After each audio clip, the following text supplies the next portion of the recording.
Welcome to the 1 Minute Apologist. Apologetics seeks to give credible answers to curious questions, to give a defense.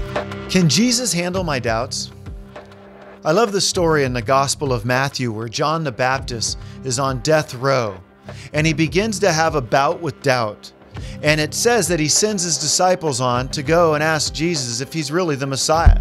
In fact, in chapter 11, it says in verse 2, "Now when John heard in prison about the deeds of the Christ, he sent word by his disciples and said to him, 'Are you the one who is to come, or shall we look for another?'" Now imagine being John's disciples. You've been following John. John's telling you this is the Messiah. And now he's telling them to go find out from Jesus if Jesus really is the Messiah. Well, John obviously was willing to be authentic with those whom he led. Now, look what happens here. Here's what Jesus does. Picking up in verse 4, "And Jesus answered them, 'Go and tell John what you hear and see. The blind receive their sight, and the lame walk, lepers are cleansed, and the deaf hear, and the dead are raised up, and the poor have good news preached to them.'" So what does Jesus do? Does he freak out? Does he panic? Does he lose it? No, not at all. Jesus can handle our doubts. Why? Jesus knew in this moment that John was sincere. He was authentic. He was earnestly just seeking the truth out here. Now, it's hard to imagine John's somebody who struggles with any doubts. Why? Well, he's the one who baptized Jesus. He's the one who said, "Behold, the Lamb of God who takes away the sins of the world." He's the one who was in the womb and he leapt in the presence of Mary who had conceived Jesus. So it's powerful to think that even John is struggling in this moment, but he is.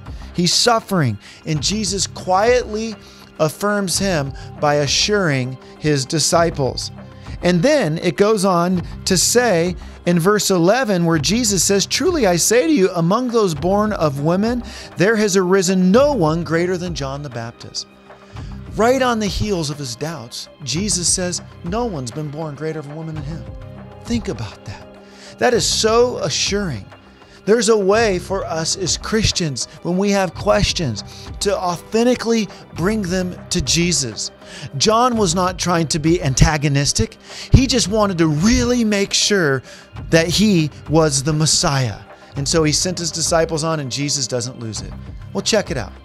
If John the Baptist can doubt, not only that, if Adam and Eve could doubt in the Garden of Eden, how much more are we susceptible to doubt? How much more are we susceptible to doubt than John, 2,000 years removed from church history at the beginning of the gospel age? How much more are we going to be open to it in a melting pot culture of beliefs with over 40,000 denominations, with many different world religions, many different cults? Well, this passage shows us that Jesus can handle our doubts. Next time you have questions, bring them to the Lord.